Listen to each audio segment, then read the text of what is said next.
नमस्कार, स्वागत है आपका रॉयल बुलेटिन पर। बसपा संस्थापक काशीराम की पुण्यतिथि पर बसपा पार्टी प्रमुख मायावती ने लखनऊ में बड़ी रैली की। ये रैली लखनऊ के काशीराम स्मारक में हुई। रैली को संबोधित करते हुए मायावती ने कांग्रेस और सपा पर जमकर निशाना साधा, लेकिन भाजपा की तारीफ की गई। मायावती द्वारा की गई यह तारीफ अब राजनीतिक गलियारों में चर्चा का विषय बन गई है। बहुजन समाज पार्टी प्रमुख मायावती के बयान पर अब बीजेपी मंत्री कपिल देव अग्रवाल का जवाब आया है। मायावती ने हाल ही में बीजेपी सरकार की कुछ योजनाओं और कार्यों की सराहना की थी। इस पर मंत्री अग्रवाल ने कहा कि समाज के लिए प्रेरणा बने दलित नेताओं के कार्यों का सम्मान करना हर सरकार का कर्तव्य है।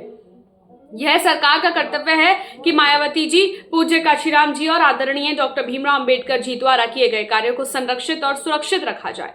दलित समाज के लिए बनाए गए स्मारक और प्रतीक हमारे देश की गौरवशाली विरासत है और समाज के लिए प्रेरणा का स्रोत है। मंत्री अग्रवाल ने कहा कि बीजेपी सरकार सबका साथ सबका विकास के मंत्र पर काम कर रही है और समाज के हर वर्ग के सम्मान को सर्वोच्च प्राथमिकता देती है। देखिए, आदरणीय मायावती जी बहुत वरिष्ठ नेता हैं, अपनी पार्टी शीर्ष नेता है, और मैं भी टेलीविज़न में देख रहा हूँ बड़ी रैली उनकी हो रही है निश्चित रूप से। और जैसा कि मायावती जी आप चर्चा कर रहे हैं कि मायावती जी ने उसकी प्रशंसा की, हम उनका धन्यवाद करते हैं, लेकिन प्रशंसा करने के लिए हमने काम नहीं किया।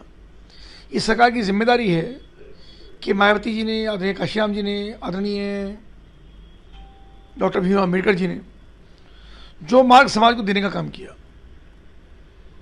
मायावती जी ने जो मान स्तंभ समाज के पुरखों के पूर्वजों के बनाने का काम किया, जो समाज के लिए प्रेरणा स्रोत हैं, सरकार की जिम्मेदारी है कि उनका रखरखाव करने का काम करें। जहाँ तक समाजवादी पार्टी की बात है, समाजवादी पार्टी ने तो डॉक्टर भीमराव अम्बेडकर जी के नाम से जो मायावती ने कॉलेज खोले, मेडिकल कॉलेज, उनके भी नाम बदलने का काम किया। तो समाजवादी पार्टी तो डॉक्टर भीमराव अम्बेडकर जी से, मान्यवर काशीराम जी से, मायावती जी के नाम से ही नफरत है, तो वो तो वही कृत्य करेगी जो उसके लिए अच्छा होगा। पर भारतीय जनता पार्टी ने हमेशा मायावती जी का भी सम्मान किया, उनको मुख्यमंत्री बनने में उनका सहयोग किया। आज वर्तमान के अंदर भी मायावती अपना काम कर रही है, अपनी पार्टी को आगे बढ़ा रही है, हमें कोई आपत्ति नहीं है। लेकिन भारतीय जनता पार्टी भी अपने मूल्यों का अवधारणा करते हुए आत्मनिर्भर भारत की ओर जो जो आवश्यकताएं होंगी उनकी लगातार काम कर रही है। आदरणीय प्रधानमंत्री नरेंद्र मोदी जी, आदरणीय मुख्यमंत्री योगी आदित्यनाथ जी जिस दिशा के अंदर इस प्रदेश को और देश को ले जाने की दिशा में कदम बढ़ा रहे हैं, हम उसमें तन मन धन से साथ हैं।